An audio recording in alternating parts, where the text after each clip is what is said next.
Hello, everyone. Hope you're all doing well. It's been a crazy, crazy evening. I'm trying life in a different location in the house. So it's been all crazy trying to get this new location, get the lighting okay and all. Who is there? Please leave a comment. I'm so sorry. I apologize for being late, but I couldn't help it.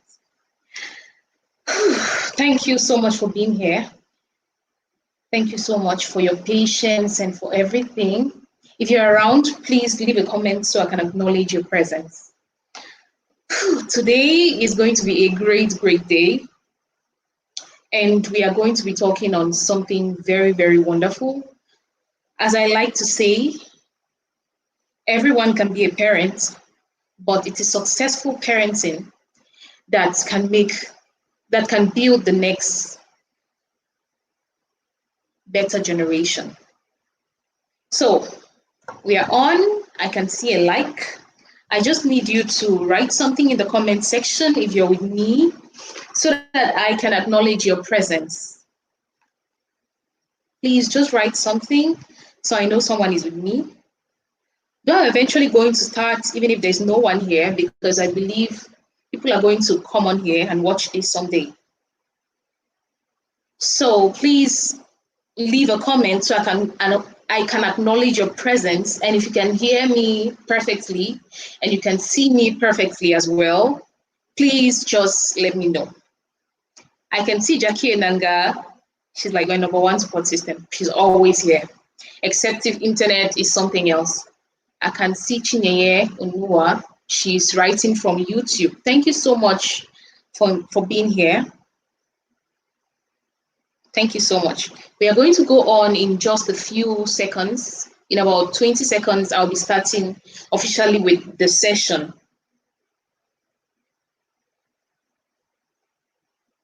So, few seconds to go. You're all welcome. You're all welcome. Okay.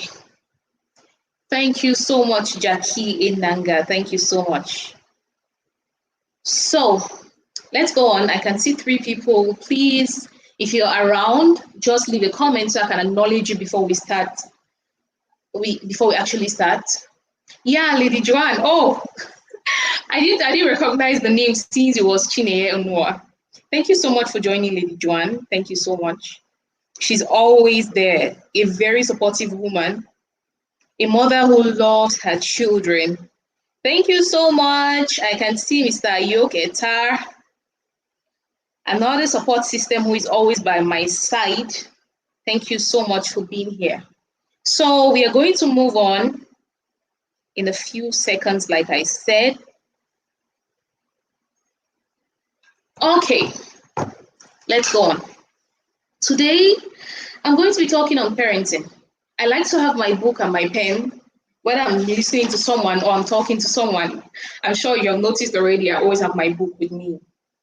So we are going to, first of all, start by defining what parenting is. I'm going to try to make this as short as possible. So first, parenting, another name for parenting is child rearing.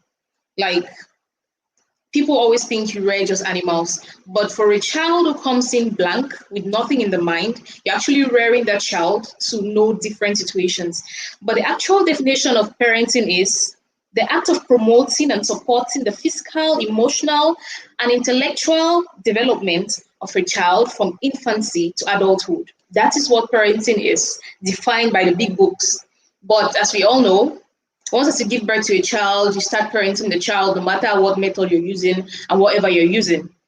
So before we go deeply into this matter, we will understand that before, when we were younger, our parents did parenting in a very, I don't know, I'll say archaic because it's old.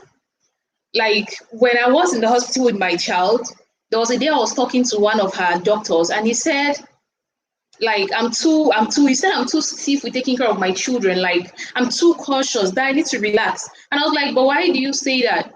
You need to tell your child you love her. You need to teach your child things.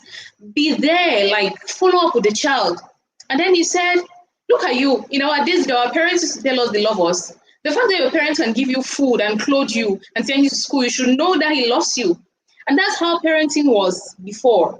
They cared mostly about the social and intellectual when it means to them sending you to school, and the social when it meant them housing you and giving you food. That's mostly what they concentrated on. They didn't care about their emotions or anything. As far as they feed you, you should know that they love you. But these days, we need to tell our children constantly that we love them, because they watch movies, they see it on TV, and they see other parents telling their children that they love them. And if you don't tell them that you love them, they will think you don't love them enough. So that was parenting for our parents. Now, let's talk about different parenting styles. There are actually four to five. Some people will say three. In fact, there are so many parenting styles. But today I will concentrate on five main parenting styles. And these parenting styles are authoritarian, there is authoritative, there is permissive, there is uninvolved parenting, and then there is attachment parenting. Now, let's go on to define these different types of parenting and how the children will turn out.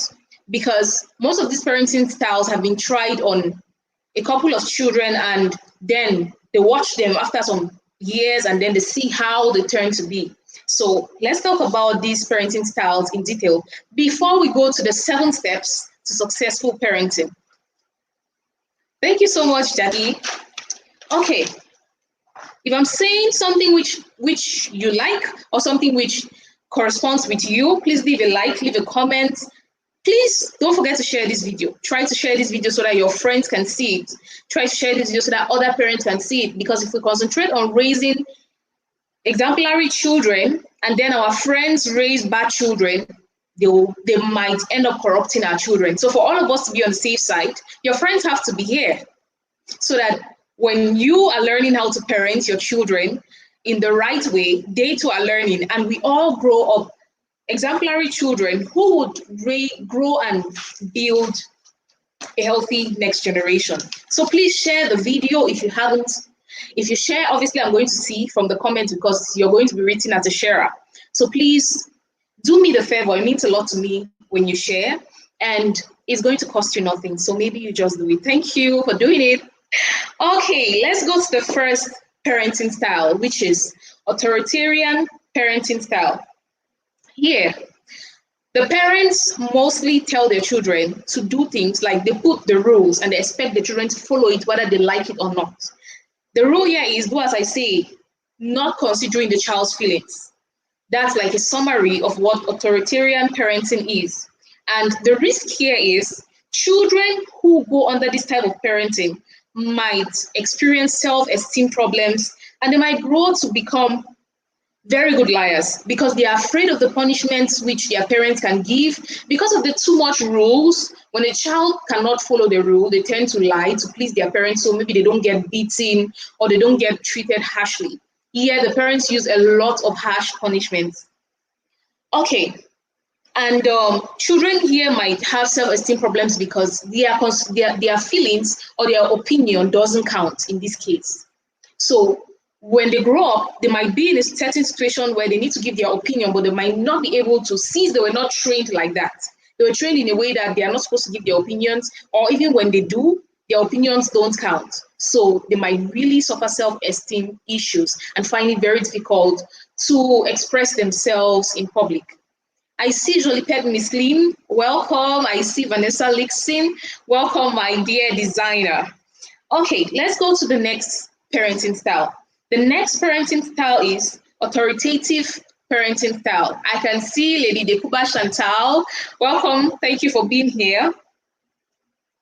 Okay, the next parenting style, as I was saying, is authoritative parenting. Here, the parent tries to create a relationship with their kids and explain reasons for every rule that they give. I like this particular one. I wouldn't want to give preference to any of them because you can use a combination of any of them and raise great children. But with this particular style, relationship is the main word. And parents always try not to enforce rules so much. They try to explain every single thing that they tell their children to do. And they don't just expect their children to follow rules without expressing themselves, but they expect them to give their opinion, and then they explain to them why they have to follow these particular rules. Now, children in this case, children who grow under authoritative parenting, they tend to be very responsible adults and they have no problem sharing their opinions. This is because their parents already trained them to do that. Okay, let's ride on. My camera is in the mirror style, so it's really difficult for me to get my hair out when I want to. Okay, on to the next one. For number three is permissive parenting.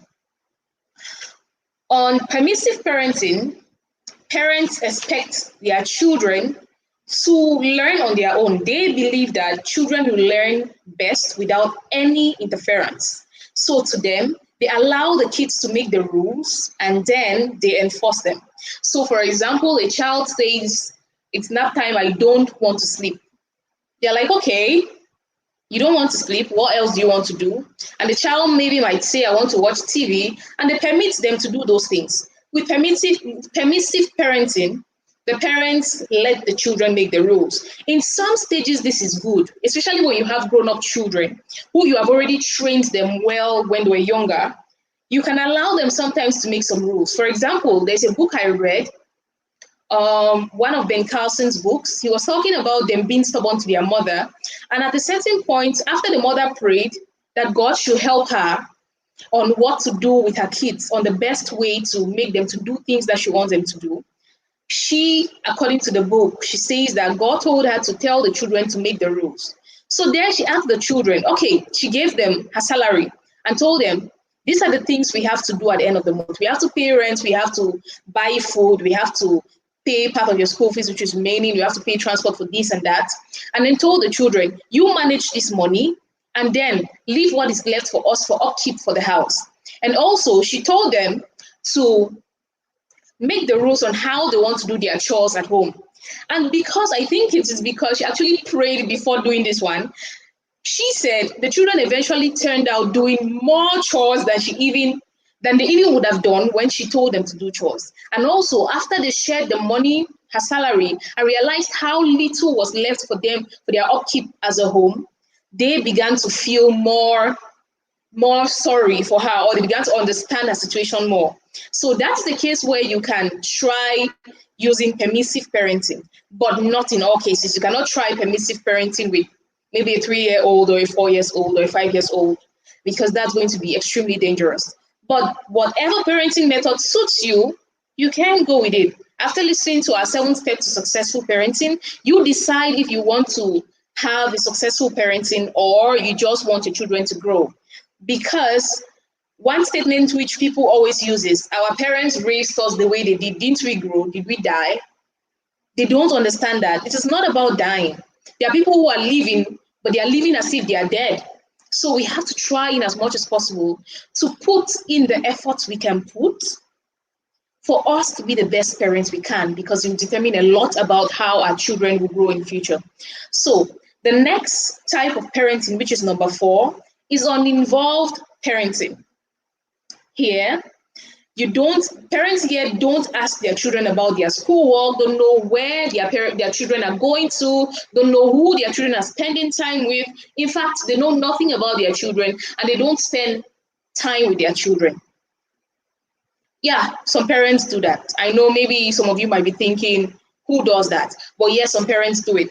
And it is a type of parenting. Out of research, they realized there are some parents who fall under this group. Now, here are the risks that go with children who go under this kind of parenting. Don't worry, you can always go back. I see Lady Bobga Bernice, you're welcome. I can see Lady F4C Lawson, you're welcome. You can always go back after the video and try to watch them, but I would call them up again when I'm done with explaining them.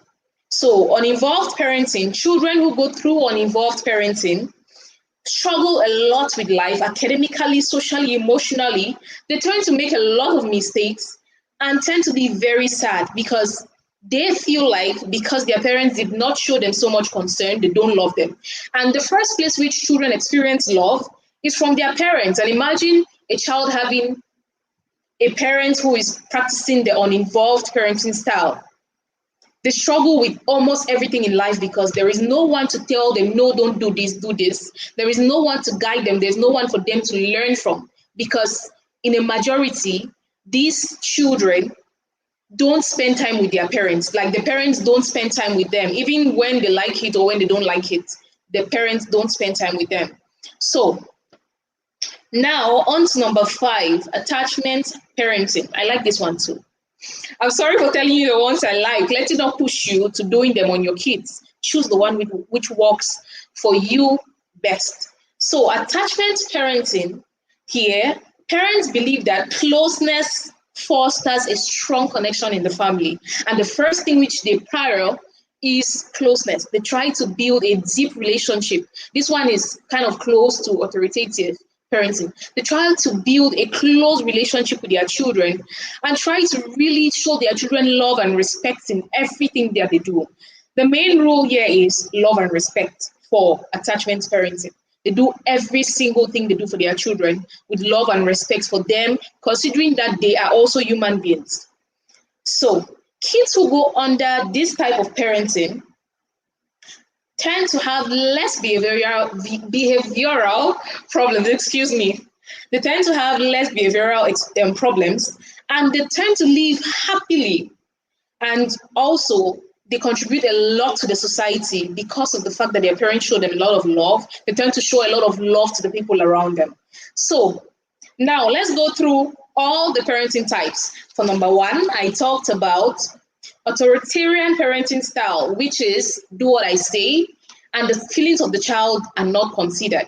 The second is authoritative parenting. Here, parents try to create a relationship with their kids and explain reasons why they expect them to do certain things. Now to number 3. Number 3 is permissive parenting. Here, the parents expect the children to parent themselves, and they think that the children will grow more and learn more without any interruption. So the children make the rules and the parents enforce them. On to number 4, which is uninvolved parenting. The parents here don't ask their children anything. They are totally uninvolved in the things that the children do. They don't know who the child is spending time with or where. Here, the parents don't spend time with their children. And the last one, which is number 5, attachment parenting. Here, parents believe that closeness is the key to parenting a child, to raising a child. And they believe that with love and respect, the child can grow to be a wonderful person. Now, we've talked about 5 parenting styles, and now I'm going to give you the 7 steps to successful parenting. And I'm going to give you some biblical backings to these particular steps of parenting that I'm going to give you today. I'm sorry if you're not a Christian, but I hope you can pick one thing or the other from these points which I'm going to drop here today.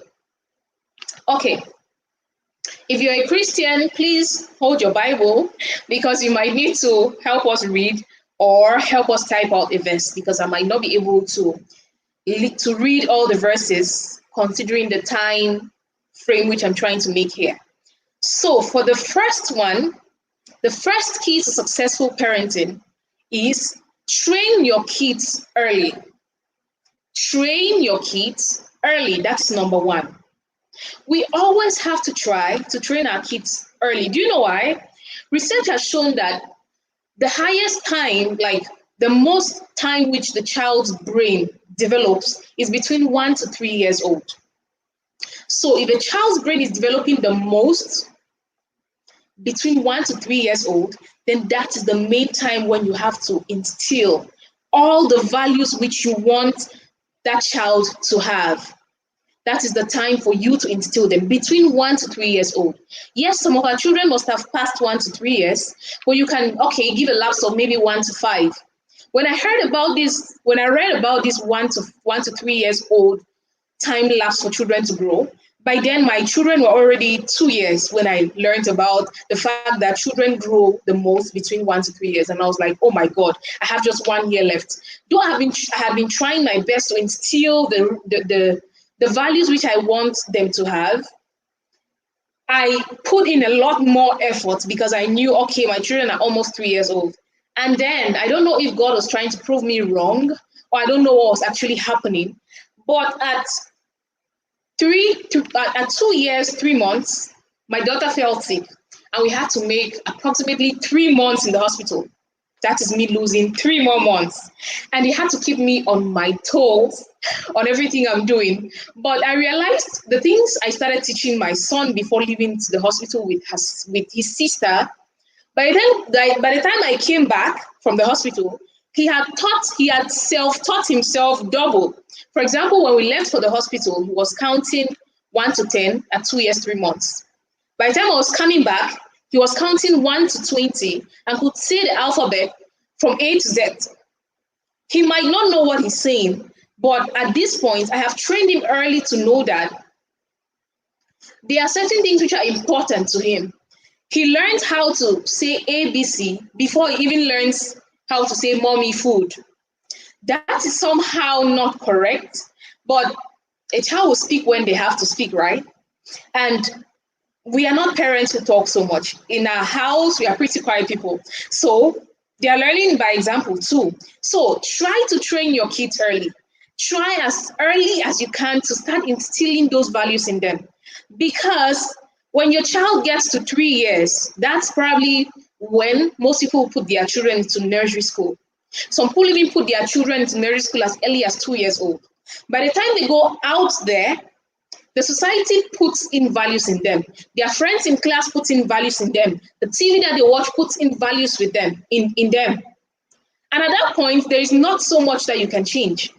So you have to try to train your children and train them early. Now, the Bible verse which matches with this is Proverbs 22, verse 6. I hope you're jotting something. Proverbs 22, verse 6 says, as we all know, train up a child in the way he should go, and when he is old, he will not depart from it. That verse at the end says, when he is old. 5 years is not old, actually. But we have to try to start early when the child is much younger, because the things that you teach a child when the child is much younger, when the child gets older, 3 years is old. Yeah, because when you're saying 1 year, you don't say 1 year young, you say 1 year old. So 1 year can be old, 2 years can be old, 3 years can be old. So we have to try to teach our children early enough. Now, on to step number 2. For step number 2, I'd like to say, teach your children God's commandments, because those commandments help us to live a great life. Even for parents who don't go to church, there are certain things which the commandment says which apply to you, even as a Muslim, as a pagan that you are. You wouldn't want a child who grow up and be killing people anyhow or stealing from people anyhow. The commandment says, do not kill, do not steal, love your neighbor as yourself, which are all great values, which even if our leaders and the people up there practice these commandments, then we'll be in a better place. So teach your children God's commandments. A place which gives reference to this is Deuteronomy chapter 6 from verse 6 to 7. Try to read this, please, on your own private time. It's a bit long, that's why I can't read it all here.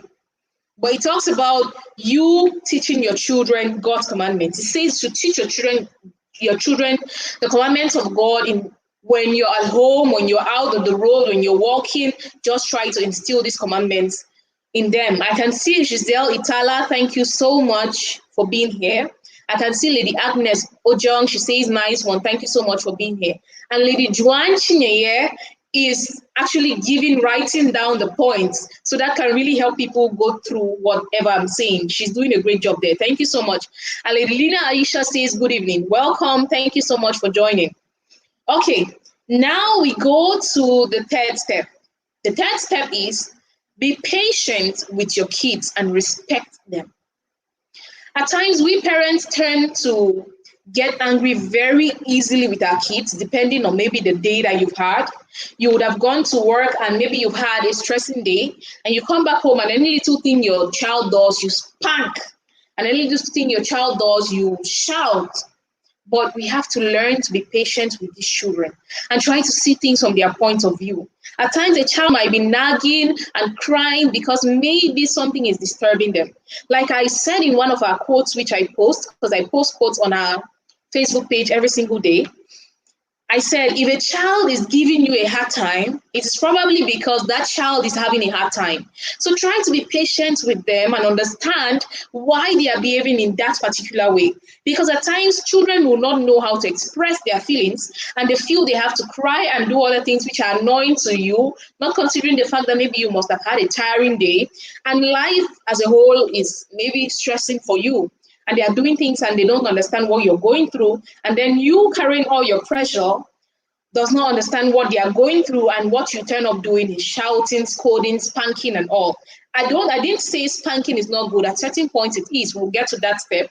But at this point, please let's try to be patient with our children and respect our children as human beings that they are. You don't expect to just do things to your kids anyhow. They are human beings like you. You might be older, but they are also human beings. They have rights and they should be treated well. Do to your children what you expect them to do to you. Respect your children and be patient with them. A verse which goes with this one is Colossians chapter 3, verse 21. It says, it talks to fathers especially. Fathers, provoke not your children to anger, lest they be discouraged.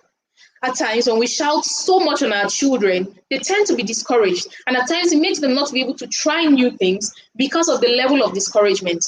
But when we try to speak to them, be patient with them, speak to them with respect, they tend to understand more what we are trying to say, and they tend to follow these rules more. Mothers especially like to shout on their children a lot.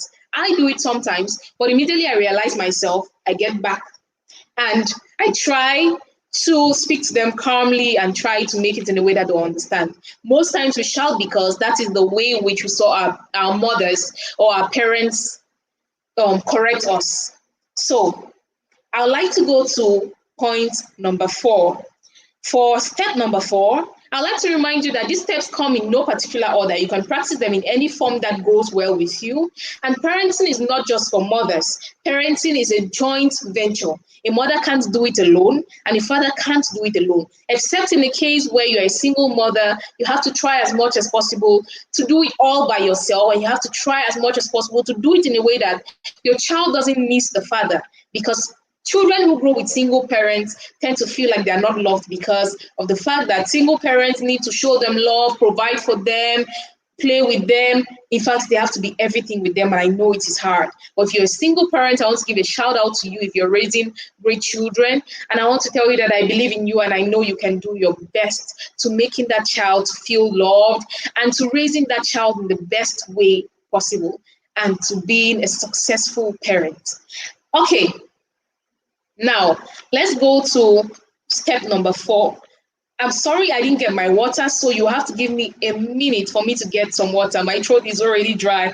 I'm not used to talking for this long without my water beside me. Please, please, please permit me, give me just a minute. Let me pick up my water. Thank you.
Cheers. I got my water. Thank you so much for being patient with me.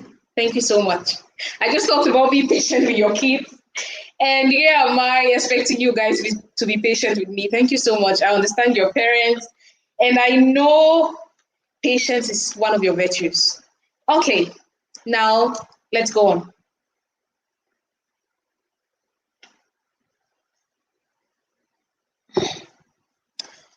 On to step number 4.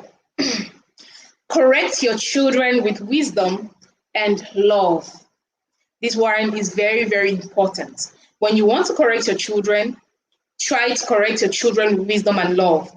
And the Bible verse for this one is Proverbs chapter 31, verse 26. It says, "She opens her mouth with wisdom, and in her tongue is the law of kindness." This one goes especially to mothers. The last one was to fathers, and this one to mothers. So, mothers, please try to correct your children with wisdom and love. There are times which you want to correct your children and they won't just want to listen. But if you use wisdom and love to correct them, then they will always listen to you.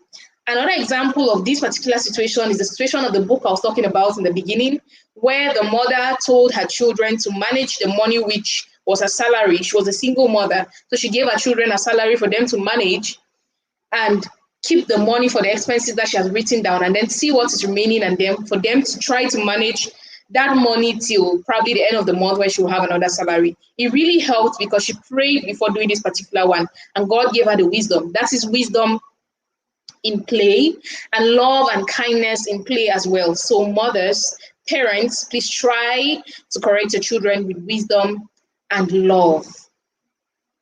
Okay, on to step number 5. Step number 5 says, discipline your children. You have to learn how to discipline your children, because even the Bible says, "He that spareth the rod hateth his son, but he that loveth his son chastised him." That is Proverbs chapter 13, verse 24. Even God expects us to discipline our children with a rod. What is a rod? Like a stick, a cane, something like that. We have to try to be very, very cautious on this particular point. Do not go disciplining your child with a rod when you are still very angry. When your child makes you very angry, please try to practice this. A lot of therapists advise parents to do this, advise people to do this. People who deal with anger, count 1 to 20 and calm yourself down before you pick up the rod to hit your child. I've seen a case where, I don't know if it's the mother who hit the child with a plate and it cut the stomach until it cut the child's intestine because she was so angry. The story wasn't actually clear, but I think that is what happened. When you're angry, a lot of things can go wrong. So please, if you're angry with your child, if your child does something that really gets you up to here, count to 20 before you react. Try to react when your mood is calm. Disciplining the child with love, because even God disciplines us. There are times which you make a certain choice and God lets you go through the pain of that choice for you to learn from it. That is discipline. At times you might have to use a rod. At times you might have to use different options to discipline your child, but go with what works best for you. But a little tip here, try as much as possible not to discipline your child when you're at the peak of your anger. Calm down before you discipline your child. A lot of us mothers think that we love our children so much, and this makes you to maybe not discipline your children. The Bible says also in Proverbs chapter 29, verse 15, that a child who is left alone will bring shame to the mother. They didn't say the father. That's why I decided to talk about parenting to mothers. I believe most of our audience here is mothers. The Bible says in that particular place, that's like a prophecy. If you leave your child alone, if you don't discipline your child, if you try to practice the uninvolved parenting style and you don't know who your child is spending time with, what your child is doing, you don't check your child's educational work, you don't check whatever your child does, and you don't spend time with your child, that child will disgrace you as a mom. That child is going to bring shame upon you as a mom. We don't pray for that, but if you don't want that, then you have to work hard so that your child doesn't bring you shame or disgrace. As I like to say, if you're not hard to your child today, while the child is a child, that child will face hardship tomorrow. Because most children who are not disciplined, they tend not to know how to provide for themselves. They expect people to always work for them. They expect people to do things for them. And they end up facing hardship because of the fact that they were not disciplined. So parents, please, mothers, for the good of your children, Be disciplined to them today so that they don't face hardship tomorrow. Because if you're not hard to them today, they'll face hardship tomorrow. And if you leave them alone, they will bring you disgrace. And I know that no mother here wants disgrace. That is why when a child turns bad, they call the mother. But when the child is good, they call the father. Don't worry about it. Because when your child is good, they will obviously call your name. You see this author Ben Carson, he's actually a surgeon who I always talk about. There is none of his books that he doesn't talk about his mother. That is what happens when you raise a great child. They will talk about you every day. And your name would keep going. Like the mother has been dead years ago, but each time I read his books, I get something about his mother. And I'm like, I want to be like this mother. I want to be even better than this mother. But it helps me to set a pace for myself. So please, mothers, please, parents watching me right now, discipline your children. Okay, on to the sixth step. We are almost done here. We are almost done here. Onto the sixth step. The sixth step says,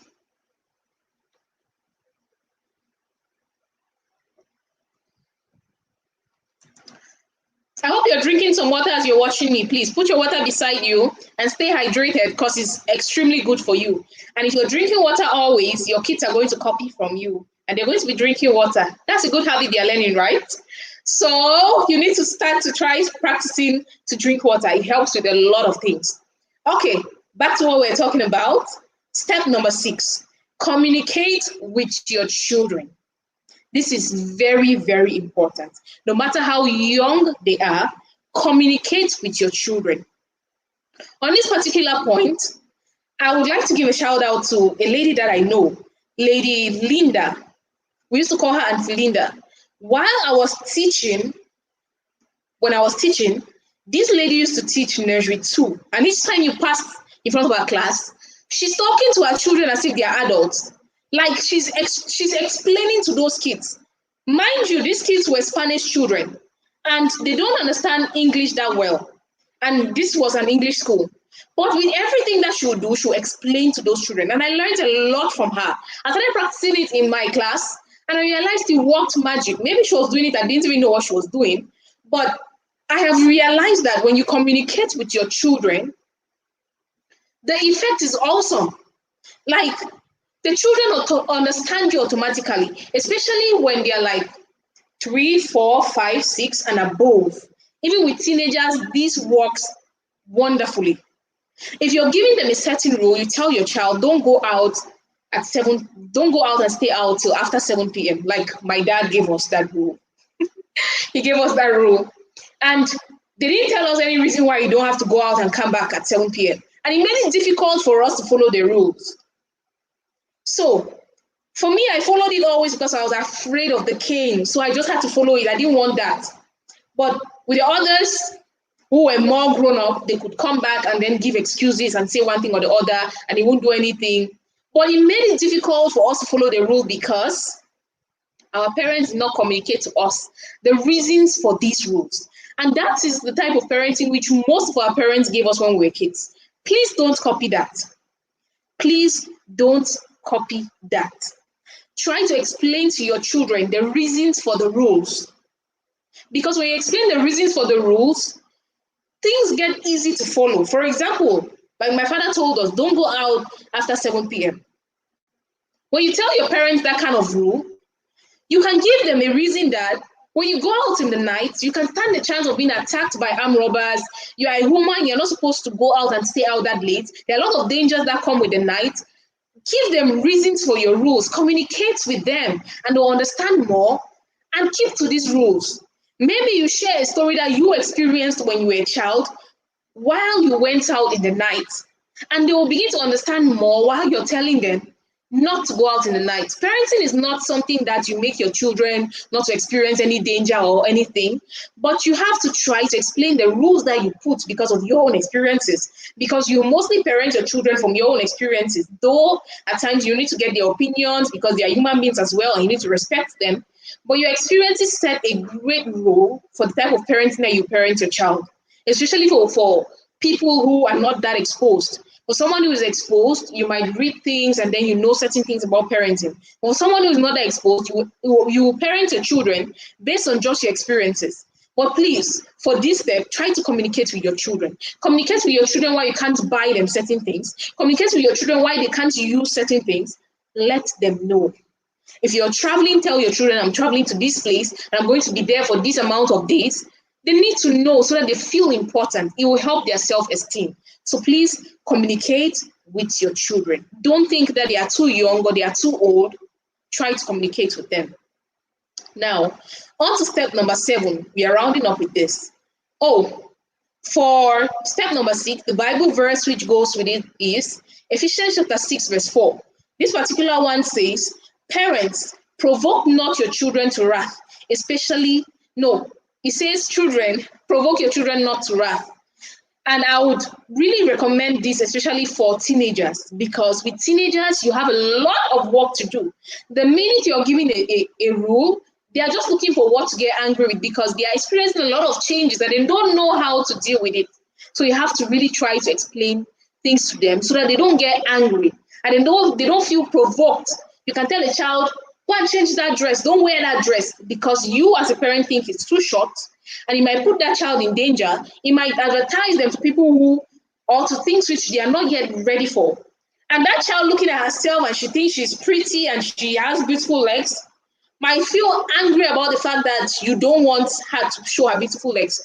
And in their minds, they might start thinking it's because you are old and your legs are not as beautiful as they are. That's why you're telling them to do that. By doing so, you are provoking that child. But if you sit the child down and you're like, oh my dear, you look so beautiful in your dress, but don't you think it's too short? How are you going to walk? Wait, just tell me how if now something falls on the ground, how are you going to pick it? Or if you want to jump a gutter, how are you going to jump? With your skirt not here. My child, you're trying things so, and you might go out there like that, you want to bend or something happens and you want to jump, and you might not be able to jump. You see, this dress you're wearing is not good for you, okay? You can try to wear something long so you're more covered and it does not expose you to certain things. Mosquitoes might even bite you. Throw in some jokes. Speak to those children, communicate with them, make them understand the reason why you're saying certain things. Because the Bible says, provoke not your children to wrath. On to step number 7, teach your children by examples. For me, this is my best. It is the last, but not the least important. This one is as important as all the rest. Please, parents, teach your children by examples. For this particular point, whether you like it or not even, your children will learn from the things you're doing.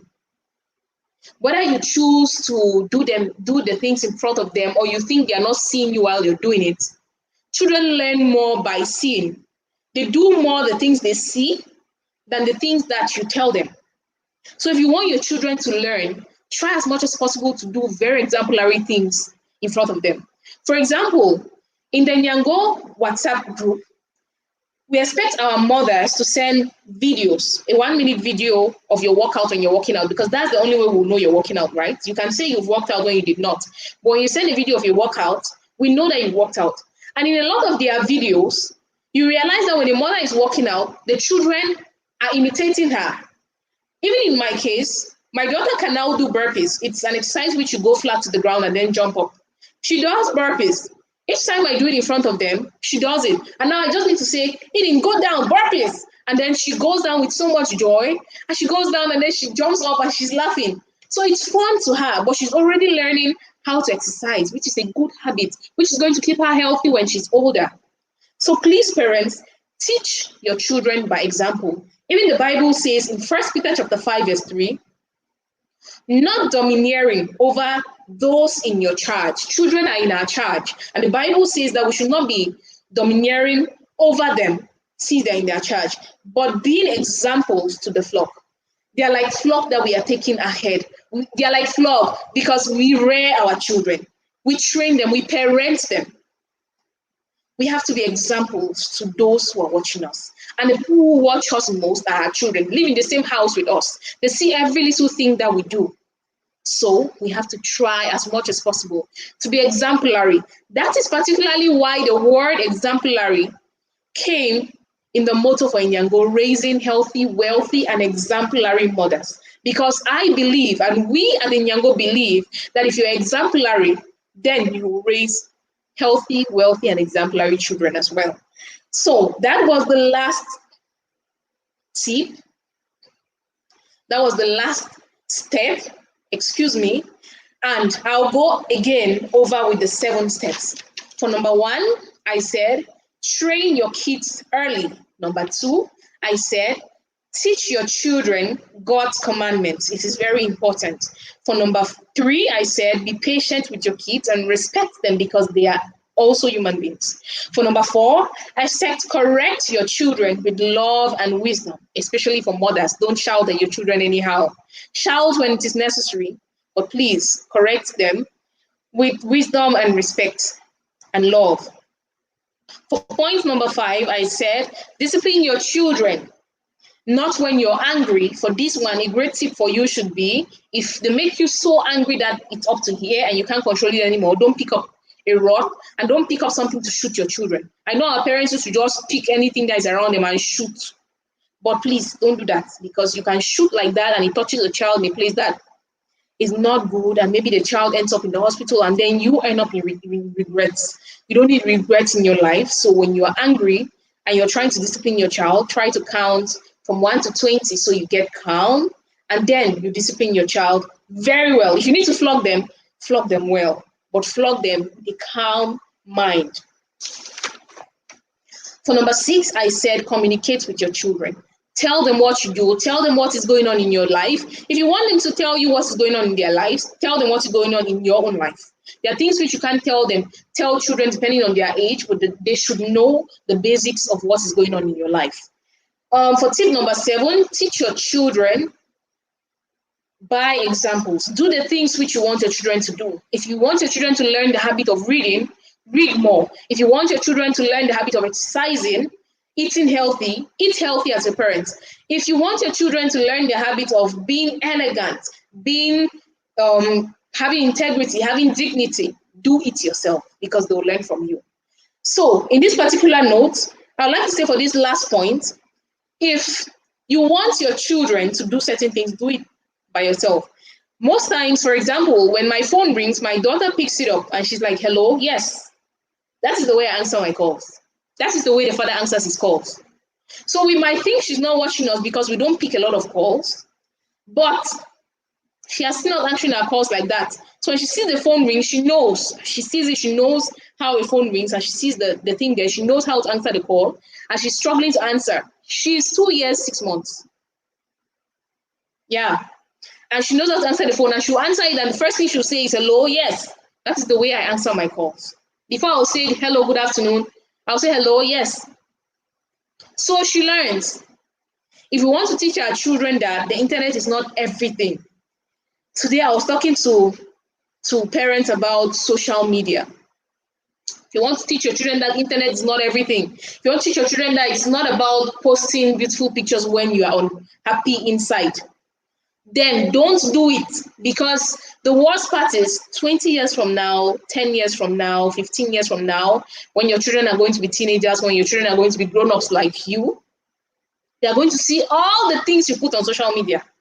Our parents were fortunate because they didn't have social media. So all the mistakes which they made, that is why they could lie to us. Some of our parents could lie to us that when I was in school, I was the one taking first in my class, of which is not true. And we will never know. We can never know. You know that we can't know, right?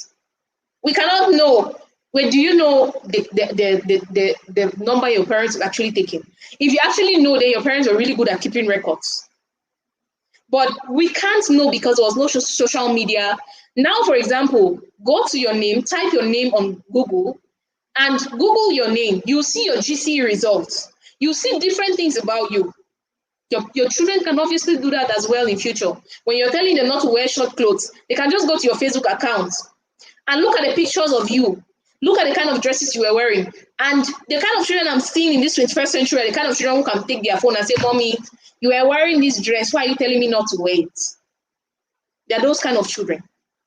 They are open because they are learning from the things that we are doing. So please train your children by examples. Those were all the steps to successful parenting. If you are a Christian, I believe that you have got enough backing for what you're doing or what you intend to start doing. Some people think that you need to be a parent before you start learning what to do as a parent. But no, you need to learn. If you are not yet a parent and you're in this room right now, learning these steps to successful parenting, you are so lucky. You are so, so lucky because you need to have a tip of what it takes to be a successful parent before you go into parenting. Hey, please, if you've not shared this video, please try to share so that your friends can also watch. Other parents in your circle can also watch this video because it will make no sense if you raise great children and then your friends raise children who are not that great because they might go to the same schools, they might play in the same environment, they might visit your home from time to time, and then they will still instill their own habits into your child somehow. So let's try to make our circle full of parents who are raising their children successfully and also children who were raised in a great way. So that was all for the steps to successful parenting. I'm sorry I took a little bit of your time and we started this live session a little bit late, but I'm so grateful for all who were here up till now, who have been here up till now. I'm so grateful to you. I hope you could pick something. To end this session, I would like to end on this note. Be hard to your children today so that they don't experience hardship in future. And also remember that even the Bible says that a child who is left alone would leave the mother in disgrace. And I know you don't want to be in disgrace. So try as much as possible to raise your children in the right way. Try as much as possible to practice these steps to successful parenting. And I'm sure they are going to work for you because they are already working for me and a lot of other parents out there. Thank you so much for being here with us. And I would like to make this little announcement. We are going to be starting a show. The Mom's Heart Talk show is going to be starting Friday next week. On this show, we are going to be having different guests, but the most prominent guest we'll be having is our midwife, because we are going to be talking about the hard things which no one talks about. We are going to be talking about ailments which children face. We are going to be talking about challenges which mothers face. We are going to be talking about a lot of different things, but they are going to be surrounded around motherhood. And it's going to be called the Motherhood Hard Talk. So stay tuned for the Motherhood Hard Talk because I'm going to be sharing flyers about it pretty soon. And also, May is a big month. We are also going to be starting the Nyango Motherhood Quiz. On this quiz, we are going to be educating mothers. We are going to be asking questions. Motherhood is very broad, so we try to make it a little bit easy for you to participate in the quiz by making it in a way that we are going to share the sessions, live sessions like this, or videos on our page, which our questions are going to be coming up from. And when we share those, we are going to be having questions which are related to those particular posts. Motherhood is very broad. So if we pick questions in the broad field like that, it's going to be extremely difficult for mothers to learn and for mothers to even get a grasp of what we are talking about. And it's going to be difficult also for mothers to actually get the point of what we are doing and feel special because there are going to be gifts. Yay, there are going to be a lot of gifts. We are going to be giving prizes. There is going to be a first prize, second prize, and third prize for the people who give the correct answers first. So we are going to choose 3 people who give the first correct answers. And this Inyango Moms Quiz is going to be holding every Thursday at 5 p.m. Every Thursday at 5 p.m., we're going to throw in the questions, and then we are going to pick the first 3 people who give the right answers, and they're going to get the first, second, and third prizes. And we are going to announce the winners on our Mom's Hard Talk on Fridays like this. So you want to attend our live sessions to know if you won, or you have to try again the next time. And also, we are going to be sponsoring businesses. Like, it's a full package. The Mom's Quiz is going to be about sponsoring mothers in business, educating moms in a fun and easy way, and also making moms feel special with the special gifts which they are going to be getting by participating on the quiz. So you don't want to miss the quiz. Try as much as possible to participate in the quiz when we start it this Thursday, and be on the live session to hear if you're a winner or you have to try again the next time. May is a big month for us, and we are starting a lot of activities, and we want you to participate in them so that we can all learn, raise better children, and build the next healthy generation, because it mostly lies on us mothers. Even the Bible says, if you leave your child alone, you end up in disgrace. And I know we don't want to end up in disgrace. I keep saying this over and over so it sticks in your mind, so that you know that you don't have to leave your child alone, right? So you know that you don't have to leave your child alone. You have to do all that you can do to raise healthy children so that we can raise the next healthy generation. So on that note, stay tuned for the Moms Heart Talk and the Nyango Moms Quiz. And I would like to see you participating, because they are obviously going to be gifts and we are going to be promoting businesses. You can write me on our inbox if you want to sponsor a quiz. It's not expensive at all. And it's going to help you promote your business, because we are going to be doing different adverts for the business sponsoring the quiz. And you're going to get so much as a mom in business. We are helping ourselves grow, right?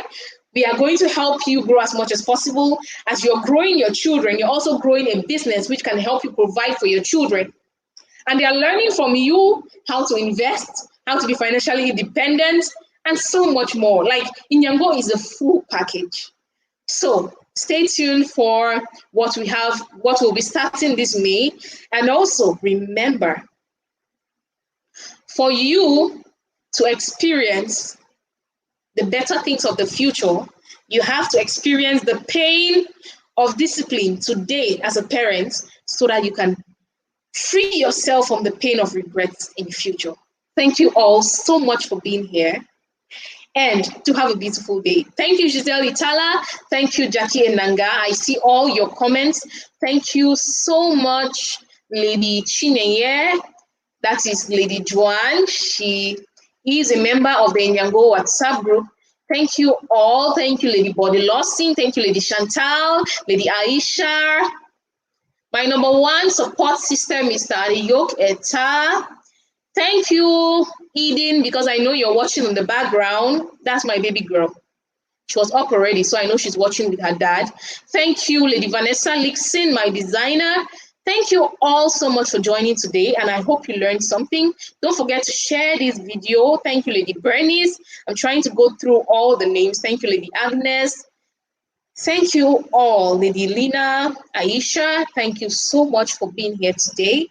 And thank you for your time, and I hope you learned something. Share this video, share it so that your friends, your circle, anyone in your circle can see the video and learn something as well. If you learned this video and it was of help to you, do me a favor to share it, because it means a lot to me, and it won't cost you anything.